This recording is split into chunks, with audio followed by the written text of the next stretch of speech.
I all of a sudden felt this tremendous sense of sadness Yeah. to think that the biggest realization for most people Is that the deathbed? is at the deathbed. Many of the death experiences that I've been around in which the individual will let go of the body fully, like letting go of that egoic construct, they will journey immediately off the planet and they will go to other planets. They will go to, distant times and places. They'll jump to future places and then they'll come back in and they suddenly snap out of a coma and tell you something absolutely mind-blowingly ridiculous that doesn't fit into our reality here.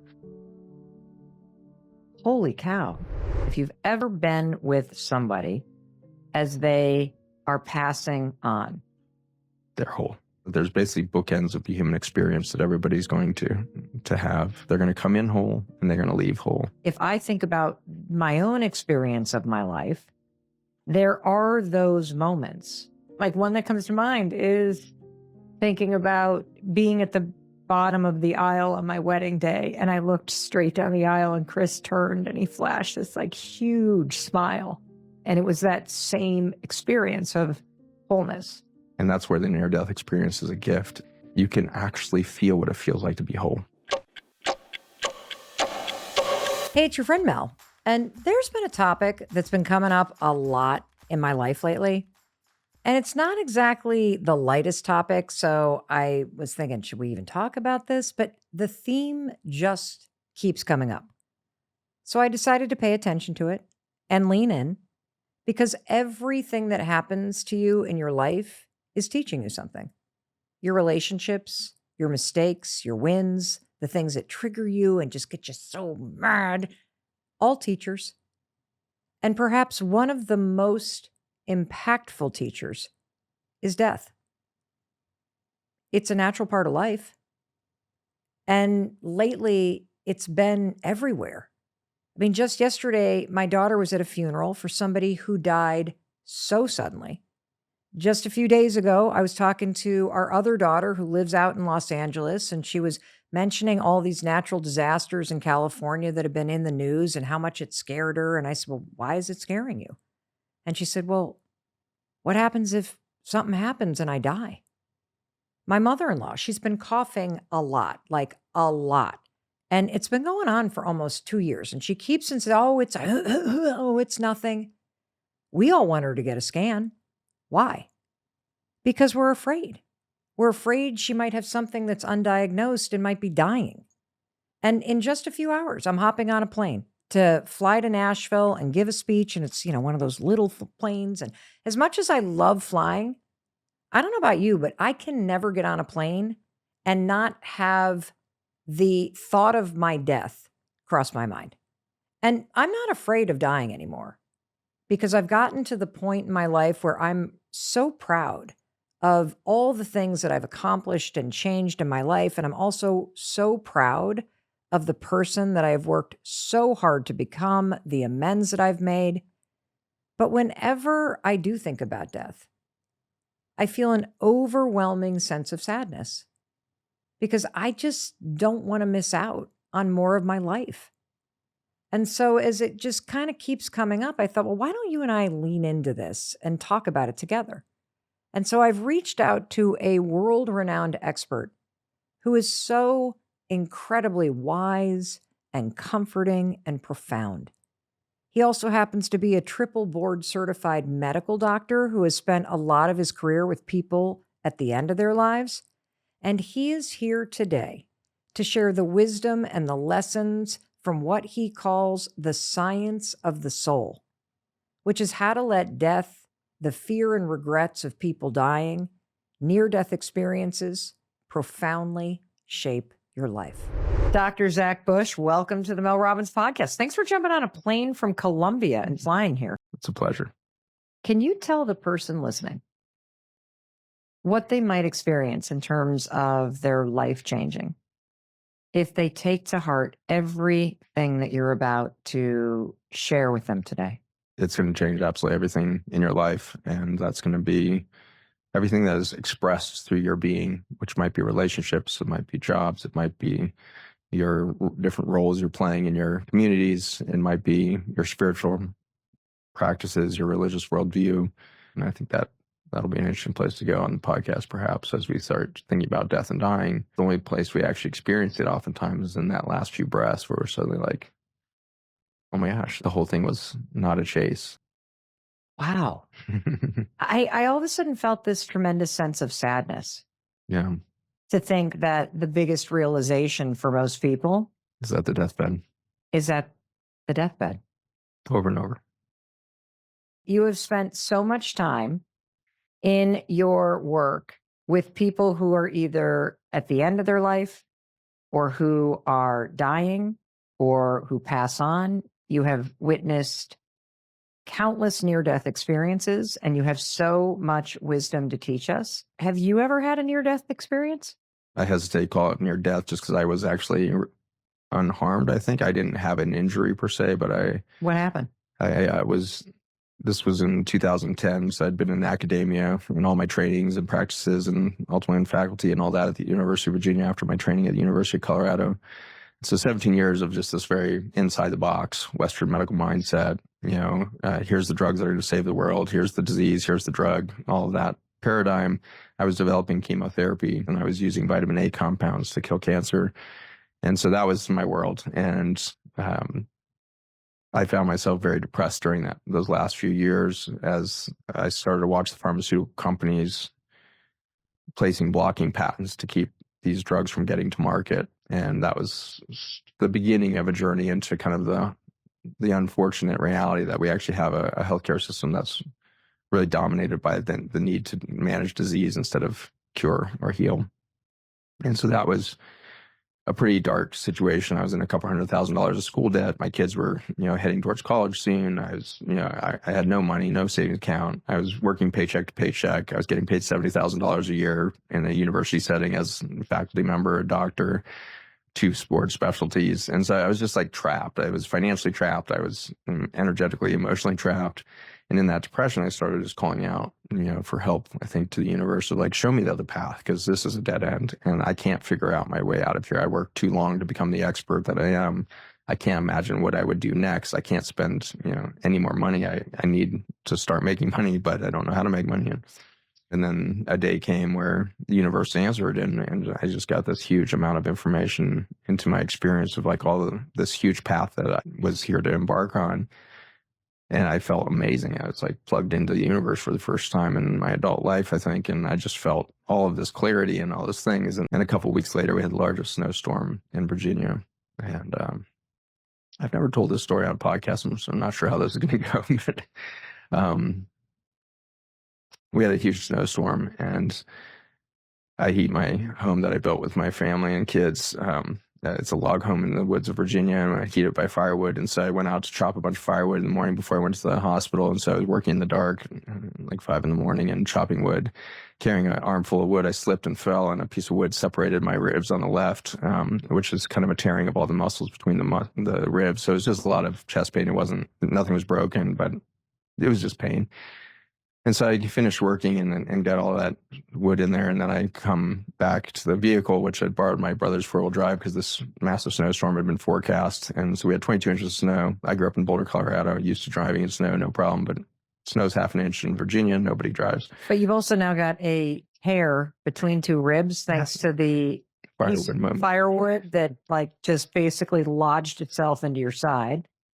Yeah, it was an unfortunate slip. So you're not talking like you don't have like a wedge of wood. No, not at all. It was internal. What's happened is it's now sending a lot of visceral chest pain through my body, which sets you up for the event that's about to happen. So I'm having that chest pain, and I jump in the vehicle. I'd brushed it off cursory because I'm starting to run late to get to the hospital, and knew I'd be one of the few doctors there. So in a rush to get there. And so I drive slowly for the 6 miles to get to the highway, and you're driving over just pristine, untouched snow. And it's just like driving on marshmallows. It's beautiful. Get to the highway. It's been plowed. So I call my wife, said, I'm fine. I'm made it to the highway. It's plowed, totally empty highways. So I zip up to 60 miles an hour, and I start to relax, and the heaters are on, defrosters, my body temperature shifts, and I've got this left side chest pain, and I suddenly do have something called a vasovagal event, where all my blood vessels suddenly dilate through me relaxing, change the temperature, the chest pain, all that, and I passed out instantly. And I woke up in a river with no evidence that there was any civilization around. And I felt amazing. I felt like I had just been rebirthed. Like there was just this bliss state. And I thought I had disappeared into a different universe or a different timeline of humanity. I don't know what happened, but I was on highway, and now suddenly it's just river. And it's an ecosystem I've not seen in this area before.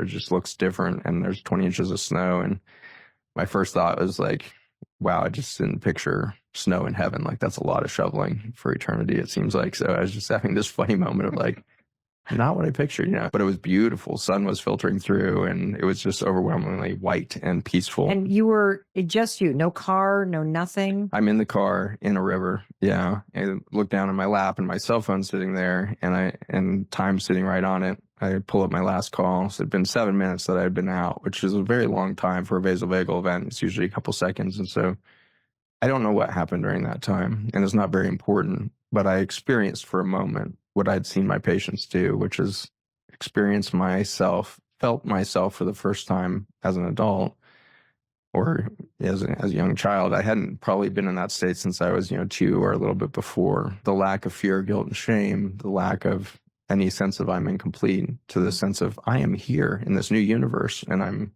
I've landed somewhere in space-time, and I've landed in this thing, and nature is dazzling me, and I feel amazing. My body was like, I was not experiencing that chest pain. I was just like, I was in an ecstatic state. And so again, whether it was just passed out, I have no idea, but the state of being was, I think, what set into motion my next few years. From there, I actually went and I left the university months after that and started to realize all of the companies and dreams that had been shown to me a couple of weeks earlier.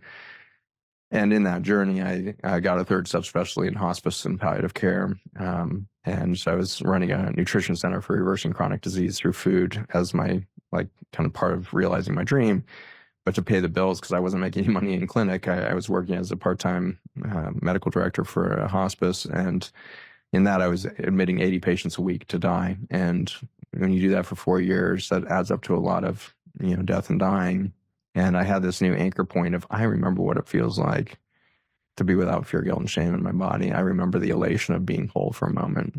And I remember how fast I fell out of it too, as the day unfolded. And what had happened is I had passed out on the highway, and I climbed out of the river. I was soaking wet in my doctor's outfit, climbing up through all this snow, and thought I was like in a wilderness. And then suddenly got up to the top of this embankment, and Highway 29 was right there. There was no cars on it, just empty. And then there's a man standing right in the middle of the lane. A man? A man. And he's a state trooper hat, the whole thing, no car in sight. So then I was like, oh my gosh, maybe this is like the gates of heaven or something. And this is obviously St. Peter. And of course I would make him a state trooper in my mind. And so I'm like having this complete existential experience. And it starts to get really ridiculous in those next few minutes, because he looks at me so confused, but very earnest. He never cracks a smile. He's looking at me climbing over this bank, and I've got my doctor badge on, and I'm in loafers and dress shirt and everything else. So I'm like crawling out of the woods.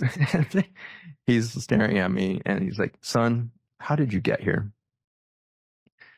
And so then I'm like, oh shoot, this is my resume. Like I got to get into heaven here. Like I got to figure out what have I done well. So I started literally going through my life. Like, well, I grew up in this little church in Boulder, Colorado, and I'm the oldest of 3 kids, and I was a great big brother, and I was this, and then I did this, and missions work in the Philippines and birth babies, and I'm a doctor, and I'm a great dad, and my kids are in ballet and fencing, and I'm doing this stuff. And he's looking more and more concerned, which makes me feel like I'm failing the test. Yeah, now you're the guy, the drunk driver. Yeah, exactly. He's like, this guy's on drugs at 7 o'clock in the morning, driving through snow or whatever he's doing.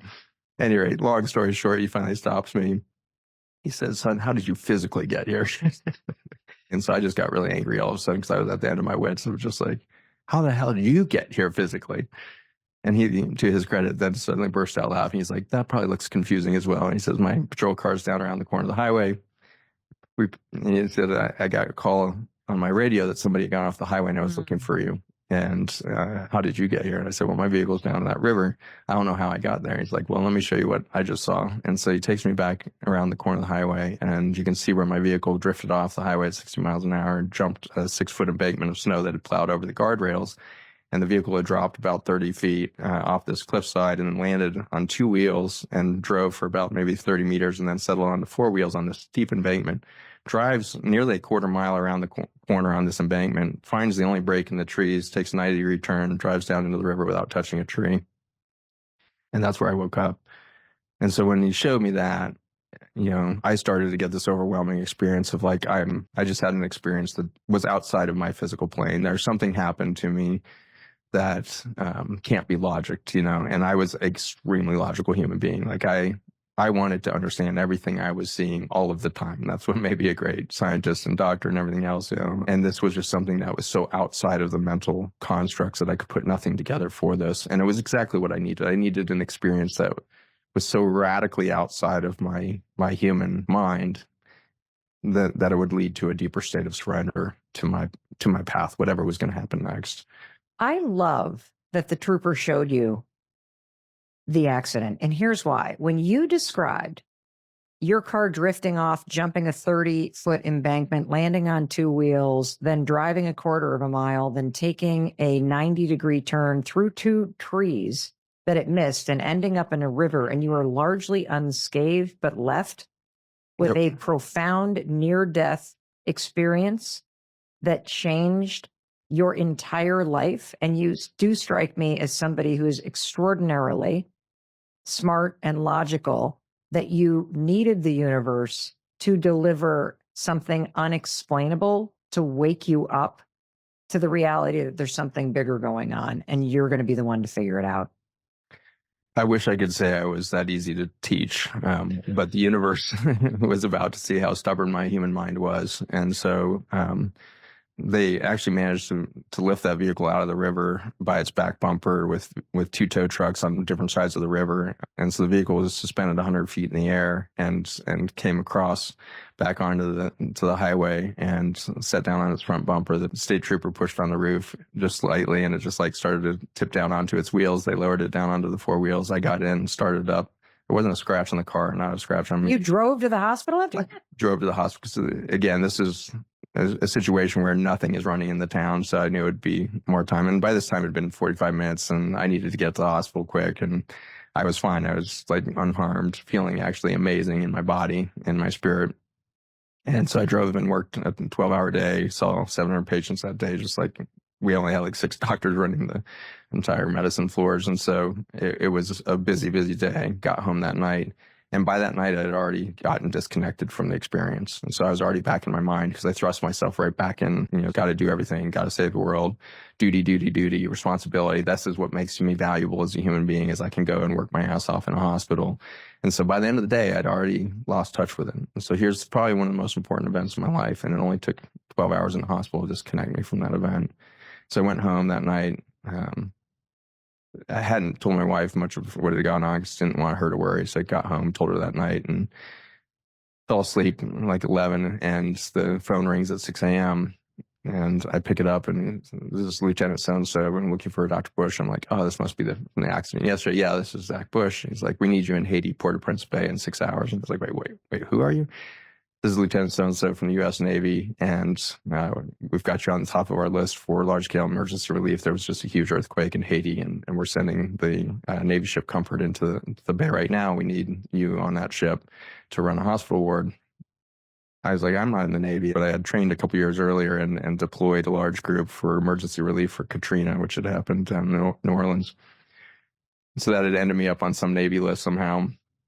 And so 6 hours later, I was in Port-au-Prince Bay being dropped onto the Navy ship. And so that all happened in a 30-hour period. And so that's how stubborn I think my mind was, is I needed even a deeper schism and break from my reality at the hospital.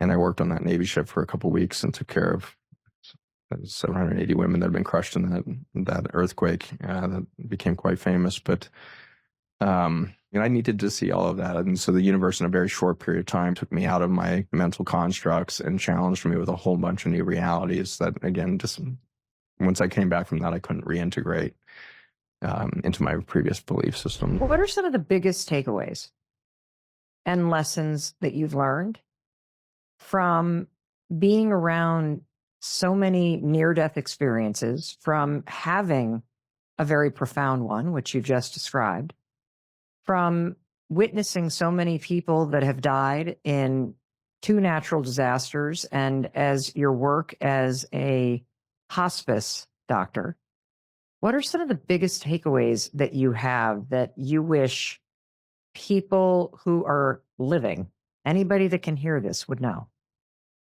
You are the most beautiful thing. You are the entire divine expression of your soul. And that's where the near-death experience is a gift, is if you can actually feel what it feels like to be whole. It's not something to be achieved. You've always been whole. You were whole at the beginning. You will still be whole at the end of your life journey. If there's only a perception that you are incomplete right now, you are the most beautiful thing. This is what happens in near-death experiences. If you can start to feel the universe, if you start to feel yourself, you start to realize you can access information that never entered your mind. You know what I just freaking loved about both your story and the way that you're explaining this is that you've defined a near death experience as a completely different thing. I'll never look at that term the same way again. Like, it literally is a moment where you escape your mind and you drop into deep connection and wholeness. So how does somebody listening access what you've learned from near death experiences and from witnessing so many people dying and caring for them as a hospice doctor? How do you bring that wisdom or that experience into your day-to-day life? You are right now clinging to everything around you out of fear that you're incomplete. You're clinging to your little rituals. It might be your morning cup of coffee. It might be the way in which you pack the kids' school lunch. It might be the way in which you drive to school. It might be the way in which you show up at work. It might be the way in which you organize your email box. You've got all these rituals in your day. Anything that takes you out of that construct for a moment. When a child says something, you get goosebumps, or an elder speaks to you and you get goosebumps. That is a momentary near-death experience. That's why child speak is so deep and often gives you goosebumps. When a child drops a wisdom bomb on you, it lights you up in those goosebumps. That's an experiential moment of a soul speaking. If you've gotten goosebumps from anybody speaking to you, that's one of their moments where they just came into alignment with their coherence, their complete waveform of truth. And a child is always speaking from that space to a certain age, which is typically around age 2. They start to learn how to watch behaviors around them. And this is when they start to get an idea they are different than others. They're the kid and that's their brother. And so they're being trained to believe that they're separate from everything. And that's the split that you're talking about. And that's the terrible 2s and the 3s and everything else that are so difficult for a child, because they're going from a state of being complete to the terrifying reality of they are incomplete. And that's why I think 2 and 3 look so difficult on the psyche of a child. And it's why they're so labile with their emotions and everything's overwhelming, because they are starting to learn a reality of disconnected, truths, or disconnected to half truths. You know what I just got is that if you consider what you're saying, that any human being that comes into this world, you're born, that you are completely intact and whole and basically an expression of pure love and connection and oneness with everyone around you. And you can see that in a baby's eye. That if you then jump all the way to the end of someone's life, and if you've ever been with somebody as they are passing on, they're whole. And your ability to look at them in the eyes with love, forgiveness, all of it, is the now same experience. And if I think about my own experience of my life, there are those moments, I just cry. I think like one that comes to mind is thinking about being at the bottom of the aisle on my wedding day. And I looked straight down the aisle and Chris turned and he flashed this like huge smile. And it was that same experience of wholeness. And there are other periods of my life. I think a lot of times, like when I'm outside and you see, like right now in Vermont, the fireflies are going crazy. And so when I take in a moment in nature like that, and you have this like blip of wholeness, that's what you're talking about. That experience right there That's exactly right. I love where you're laying this out, is that there's basically bookends of the human experience that everybody's going to have. They're going to come in whole and they're going to leave whole. And as I watched those happen over and over again, I saw them, a lot of them in the ICU. You know, I spent 10 years working in intense hospital settings. And in those years, I got used to seeing these moments of time where you really do see a soul showing up as it exits the frailty of the human mind and then comes back in with new information to the mind, but not to itself. Because at no point does it get surprised about its journey. It's never like, I can't believe I just did this. It simply says, I went to this place, I saw this, and I'm bringing this back to this human mind. So what you're basically saying is that in the ICU, for example, where you would be the witness to all of these near-death experiences, and people would then wake up from a coma, or they would, quote, come back to life, there would be an absolute certainty and knowingness and lack of judgment about what they had experienced during that near-death experience. Like they just came back like, this is the truth. This is where I was. And that almost like certainty started to strike you. That's exactly right. Does it always have to be with another person? Like when you are out in nature and you are just struck with awe and you have no thoughts, it's just a pure experience. Is that, from at least like a biological standpoint, a near-death experience because you are back whole and connected in the moment to yourself and to the world around you again? Maybe you've had the experience of a wild animal suddenly coming into an interaction with you. Yeah, just actually the other day, we were walking down the back drive. We have a logging road on the mountain that we live on. And we had the dogs, and about 100 yards down the dirt path, a black bear walked across. And so we, of course, stopped. And thank God the dogs didn't see her. And I assume it's a her because the cubs have been born recently, and you see a lot of them running around where we live in southern Vermont. But there was a moment where she stopped and turned and looked, and we made eye contact. And it's as if sound and time disappeared. And then all of a sudden, I don't know how long I stood there with Chris, and we just saw this bear. And then the thought came in, oh my God, the dogs. And then she turned and walked away, and it was over. And that's an example of what you're describing, is this ability that you have in your life now to come into these moments and drop in to connection and presence in your life. Because it's true. If you really think about people that are dying, I mean, you have more experience this than I do, but I'm married to somebody who's a death doula and a hospice volunteer who sits with people who are dying and supports people who are near the end of their life.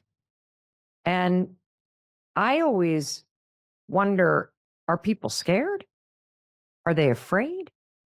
And Chris talks a lot about how, no, people actually seem to be more at peace. I mean, is that what you found? Do you find that people are like, when they're approaching death, they're not as afraid? Because I think it's normal to be afraid of dying, isn't it? There's great terror in the end of something, because to die incomplete suggests that there's a brokenness that didn't heal. And so the reason we develop fear of death, I believe, is because we can feel this state of incompleteness that we perceived. We know that there's something deep that needs to heal, and we can feel it all the time. How do you reconnect then? Or what do you say as a parent? Like I'll give you an example. So I was talking with one of our daughters the other day, and she lives out in Southern California. And I remember when I was in my mid-20s, I was terrified of dying, terrified of getting on a plane, terrified of a car crash, terrified of my parents dying, terrified that something might happen. And there was something in the news, I don't know what, about something going on in California, and she was getting herself all worked up. What would happen if there was a natural disaster and something happened to me?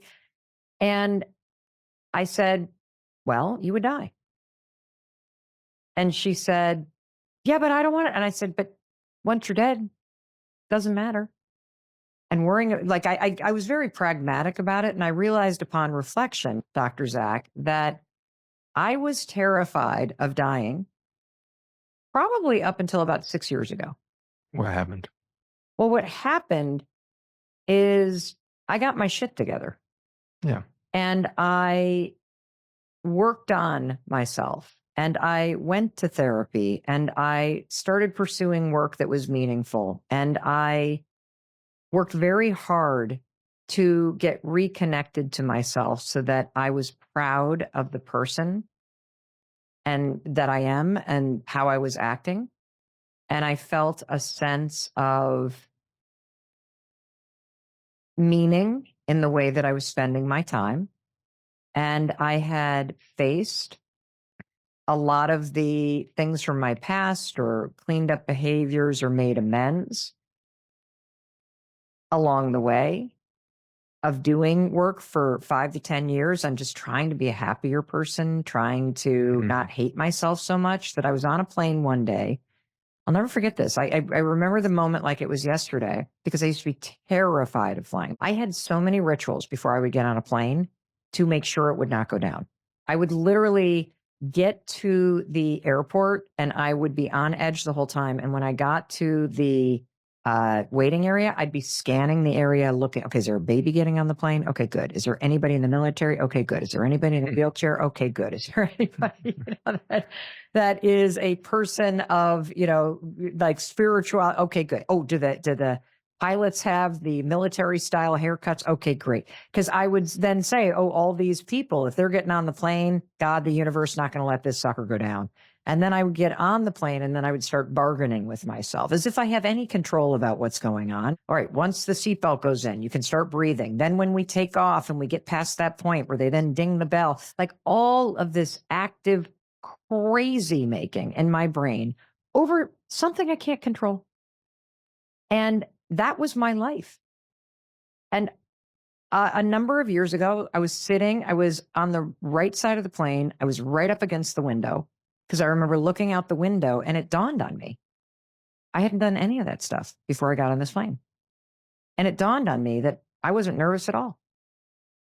And then it dawned on me, well, it's because I'm actually not afraid of dying. And the reason why I'm not afraid is that I feel like I have done the work that I needed to do to be connected back to myself. And that I was proud of how I had changed my life. I was proud of how I was showing up in relationships. I was definitely, as I sat there and thought about it, very sad about the idea of missing out and not being alive, when my kids get married or when they have kids or just, living a much longer life because I was actually really enjoying it. And so I feel like I understand what you say when you say most of us are afraid of dying because we have not taken the time to do what we can do while we are alive to feel more connected to ourselves and to feel more of those moments of wholeness, whether you're staring at a bird or you are looking at somebody in the eyes or you are staring into the eyes of a baby. And instead, I think the sadness, I would imagine, witnessing so many people dying is just knowing that they had it in the beginning and they didn't experience it really again till the end. Yeah. I think there's levels of the sadness, but back to that realization that wholeness never left you. Whatever happened in your life, it looked like a good life, looked like a bad life. That's the beauty of near-death experiences. You suddenly realize it was all perfect. Like the whole thing was perfect. It was exactly what I needed to learn the things I learned, to become the one I became, and ultimately to realize I was whole the entire time. Any perception of incompleteness was incorrect. I put myself on a human journey so that I would feel everything. And I wanted to feel heartbreak. I wanted to feel, deep depression. I wanted to feel the elation of coming out of depression. I wanted to feel, a cup of coffee in the morning. I wanted to feel sex. I wanted to feel these things in my life. And so I got to do all of that. And I had that experience, and that's beautiful. But I would say that one thing for us to get excited about is that what you just described, the journey of getting out of fear of flying, was one possible, description or reality that allowed that to occur. Is you were moving from a previous state of trying to make everybody else proud of you to a state of being just proud of yourself. So that's what I would call maybe like one of the most fundamental shifts that a human can have. And so it's a relief when no longer are you trying to perform for everybody else. And I think that is a big thing to celebrate when we finally reach that state of like, you know what, I'm just going to perform for me today. And if I'm happy with the day and my value systems align with my behaviors, then I'm proud of myself. But the deeper opportunity then lies next is, are we willing to go to the point where there is no pride because there was nothing to do or achieve? There was, in fact, the release of all of that belief because you were valuable before you did anything to be proud of. And if you can approach that space, we can move into it for moments. You mentioned a few of them.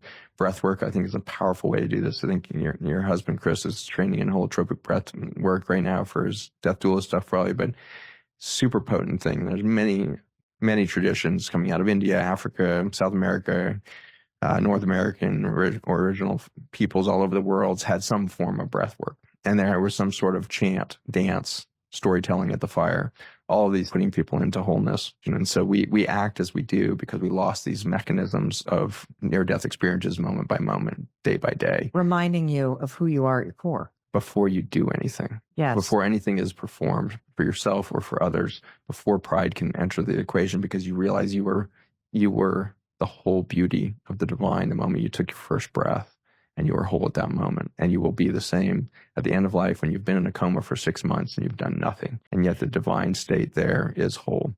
It's encouraging in some ways and surprising to hear you as a hospice doctor, Dr. Zach, talk about that state as being divine and whole. When somebody is in a coma or somebody is in a near-death experience or somebody is about to die. And I guess the reason why I'm realizing is because we project our own pain and suffering onto that situation as we observe it. We're observing a rebirth event. And you can imagine what it looks like maybe to a twin who's in the womb and suddenly watches the disappearance of the only other soul that has ever physically been around in this lifetime. And that thing suddenly just disappears down the dark tunnel and it's gone. And there'd be sorrow and disappointment and everything else. But the reality is that thing just went down a dark tunnel and just entered a world that is so beautiful you can't even describe it. And that second twin then goes down the journey of the tube minutes later and is born into this extraordinary environment. We are all twins in a womb right now, watching each other pass down a birth canal. We call it death, and we think it's horrible because we have a split human mind, but it's always a rebirth. You cannot destroy or create energy. It's the first law of thermodynamics and physics. And so that soul that allowed you to self-organize in your mother's womb is still a soul that's self-organizing that entity into its next expression as it comes out the birth canal on the other end. I love that you just said that, because when people ask me, so what do you think happens when you die? I always say, I think about it like birth. Like when you were in the womb, you had no knowledge of the world you were about to be born into. And the fact that you had no knowledge of it doesn't mean it doesn't exist. And I believe the same thing, that there is this whole world you're about to be born into when you die. And just because you're not quite sure what it is doesn't mean it doesn't exist. I see a lot online about like the regrets of the dying. And I know that there's been a lot of research and books written about this. But in your work, Dr. Zach, are there kind of top things that people regret that we can use in our lives now to live a better life? Yeah, the number one regret is I was performing the whole time. I never was actually being me, and I was afraid to be me, and I didn't even know what it would feel like to be me. But right now, as I'm dying, as that veil thins, I feel myself, and I'm a beautiful being. I am whole.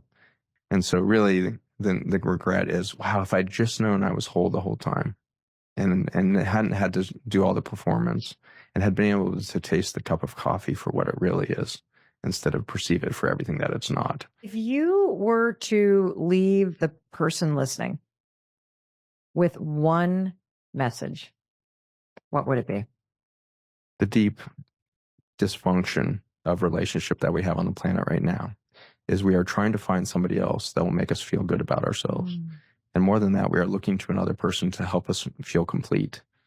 And so we have this language. This is my better half. This is my partner. And you're going to cleave onto that thinking you're going to become complete. And you're going to go into these many relationships to try to create the sensation of fullness or wholeness. We want to be seen so badly. And it's why relationships struggle so much, is we keep expecting that other human to see us and feel us. They cannot. It's not possible. No human on the planet can see you, but you're surrounded by a cosmos that has been seeing you since before you were in the moon. You are an energy field that is felt at a deeper level than any human sense. You're a very unique vibration as a soul, as a physical phenomenon. And at this moment, you've stepped into an experience of a human body. And to get there, to that wholeness before you die, go out into nature, lie down below a tree, and look up to the branches of the tree and watch the way in which the leaves shake in a little bit of a breeze and those white clouds float by, and let your body be seen. For a while, it's going to just be you being overwhelmed by the beauty of the tree. It's going to be you being overwhelmed by the beauty and peace of the cloud floating over top. And you're going to have to go through that, feel that. It's extremely important. See the beauty of nature, no question. But the healing won't really begin until you let the tree see you. And you can only be seen by a tree as the whole you, because it doesn't have eyes that will convince it that you're everything that you're not. Only humans will do that. And so this is our time to realize that our eyes are tricking us. Every being's whole, and there's no need for a performance. Dr. Zach, what are your parting words? I gain hope every time I meet one human.